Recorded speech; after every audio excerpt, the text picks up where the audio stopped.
Good afternoon. My persuasive speech is on the dangers of texting and driving. I think that texting and driving is dangerous. Whether it has affected you now, statistics show that it could affect you in the future. Did you know that texting while driving is now one of the most common distractions of drivers, especially teen drivers? Imagine if someone you love, mom, dad, your brother, sister, friends, was killed by someone that was texting and driving. Would you think that that text was worth it? I'm going to show you that texting and driving is never a good idea, and there are dangerous and deadly consequences for individuals or many. First, I want to talk to you about the problem. The problem with texting and driving is that 9 times out of 10, people are either seriously injured or killed from it. And statistics show that in 2009, there were 5,474 people that were killed in the United States from a texting and driving accident, from taking their eyes off the road even for a minute. That's significant considering it was only approximately 3,200 people in 2007. It's increased. There is a website, Stop Text, Stop Wrecks, that they give you facts of how many have been injured and how many could have avoided these accidents had they not text and drive. Statistics bear this in mind.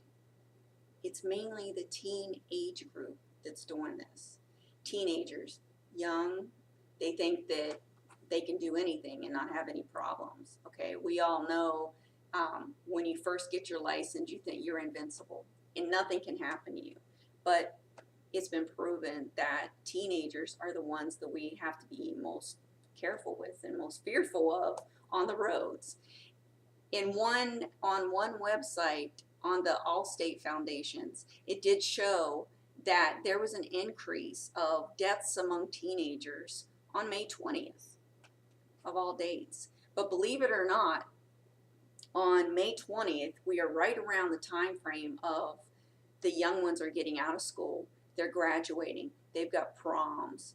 They've got all kinds of events that's coming up. It's the end of the school year. And it has been shown that this has been the highest rate of deaths around that week of May 20th for teenagers. Over the last 5 years, on May 20th, it claimed 63% more lives than the average day because of the end of summer events. Now I'll talk to you about the cause. Driving and texting is considered multitasking. If you think about it, you have to be, holding on to the wheel, at least with one hand. Then you're possibly listening to the radio. Then you're grabbing the phone because you get a text, you get a telephone call even. Your brain can't function on all those fields at one time. I mean, we may think that we can, and we have maybe even attempted it, but it's not supposed to be that way. The first way that texting interferes with the drivers is through brain cognitive functions. This allows them to multitask. Okay? Drivers' attention span is split between what's going on the road and what's happening on that cell phone. Most people don't have that cognitive skill.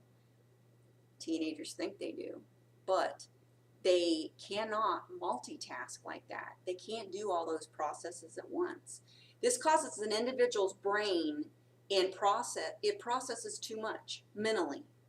More information, it becomes unclear. You can't focus on multiple different things whenever you're in a situation like that. It's very easy for a split second for you to take your eyes off the road for that split second and all to be lost. The second way that it interferes is through memory.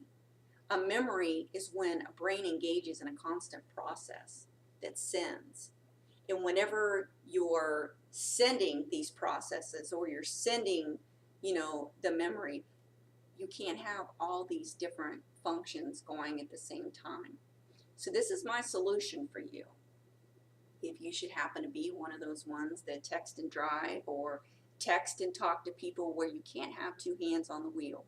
There's multiple different solutions you can use, so this is my list.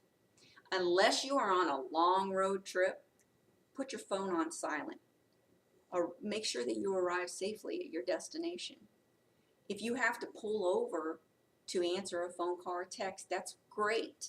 That's a lot better than having to try to swerve or take your eyes off the road because you're trying to either read a text or you're trying to answer a telephone.